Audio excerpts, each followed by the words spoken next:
welcome. In this video, I'll be going over 3 methods you can use to earn gems easily. Be warned though, it can take a bit of time and a bit of patience. And stay to the end, we'll also go over 3 different types of markets you might find yourself in on the VEVE marketplace.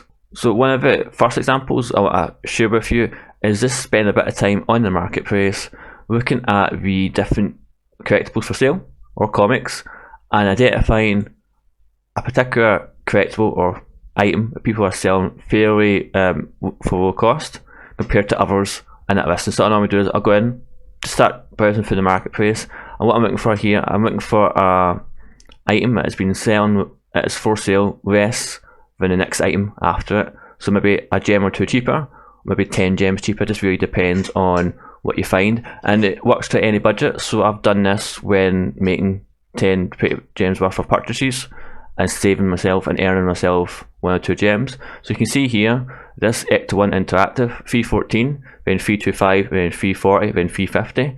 So if you picked up the 314 one, you could potentially relist that one for 345 and make a bit of profit there straight away. It's an interesting note that that's quite a good method, and also the mint number here is fairly low down as well. So you just really have to spend your time, and each time you do it, it's different. You are just looking through the marketplace, try to identify some collectibles that someone's trying to sell cheap. Often what I find is people are looking to kind of sell something quickly to get the gems. So I might list this Ecto1 for 314, a good chunk below the 325 there. And what that means is you can pick that up potentially and then relist it straight away or sit in it for a while. And you can relist that for 349, 345, 340, 339, whatever you want.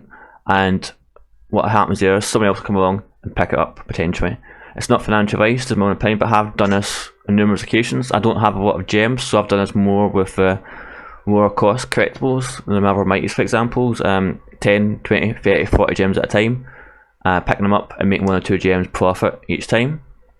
And when I say profit, I just mean an increase in what I put in, bearing in mind that anything you do sell on the marketplace will be subject to transaction fees. Normally it's 2%, but sometimes for like Marvel it can be 8.5%, so be mindful of that and do your calculations before thinking about buying anything. But if I picked up this Ecto1 at 314, I would probably, given its bid number, put it back on the marketplace for about 345 to start with. You can always lower it over time if no one picks it up, and then from that, once it gets sold, you're talking about maybe an additional 20 gems to what you had originally. So if you started off having 314, you do this, potentially you could have 334 or more. So really good way of just using the marketplace to your advantage here. Another thing I'd draw your attention to here is the Bunny Blossom. So there's 100 of that for sale on the marketplace.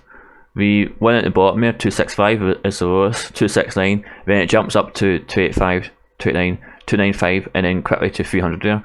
So big difference from 265 to 300, relatively speaking. So again, that's one you could potentially pick up and keep. Wait until a few other ones get sold, wait until that price is closer to the 290, 295, and list yours back up there and increase the number of gems you have there. And as I said, it works for really anything on the marketplace. There's always people looking to kind of sell things cheaply to get fast gems. Opportunity for you to kind of go in and pick stuff up there.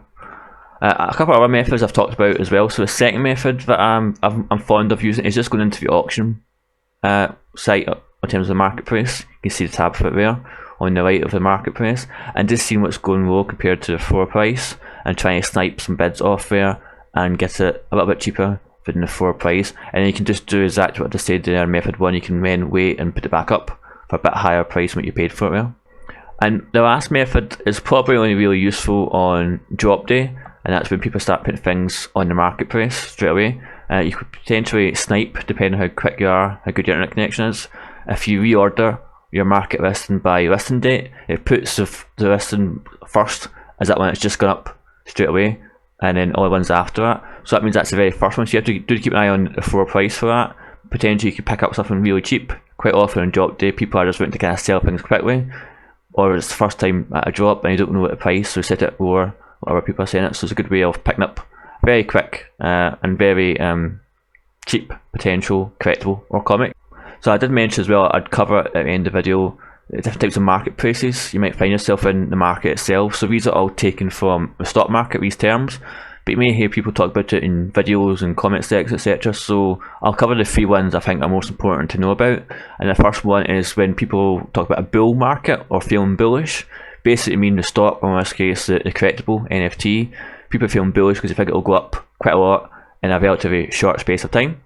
So they feel bullish about it. So that would be ideally you want to get in before that happens, or just as it's happening. Let it rise up and potentially sell or hold, depending on your own personal preference. As I said, it's not financial advice, it's my own opinion, and I feel like I have to keep stating that, so please be with me. The opposite to a bullish market is a bear market, where people are thinking that the prices are going to go down, the collectible price, the NFT price is going to go down from where it currently is. And by bear, we're talking about like a grizzly bear, as in it's hunkering down for the winter. I think things are going to turn down. So at that point, before things start to dip, ideally you'd either want to sell or hold it and just ride it out, because things do go up and down on all marketplaces. But also there's opportunity there in a bear market when things are down low.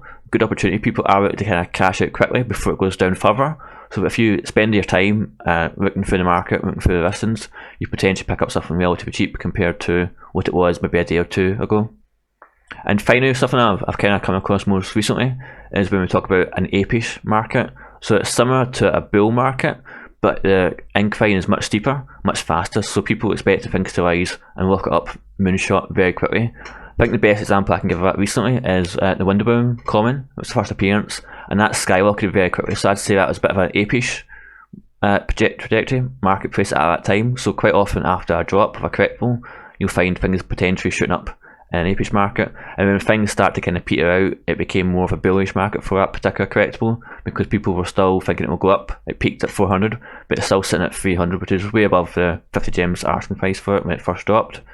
So that's the 3 different types of marketplaces, and I would point out that the market itself can be different per collectible, per comic, so do your own research, do your own due diligence, look into it, do your research on Twitter, on YouTube, etc., and really think about things before your own decision making process and before you commit to anything.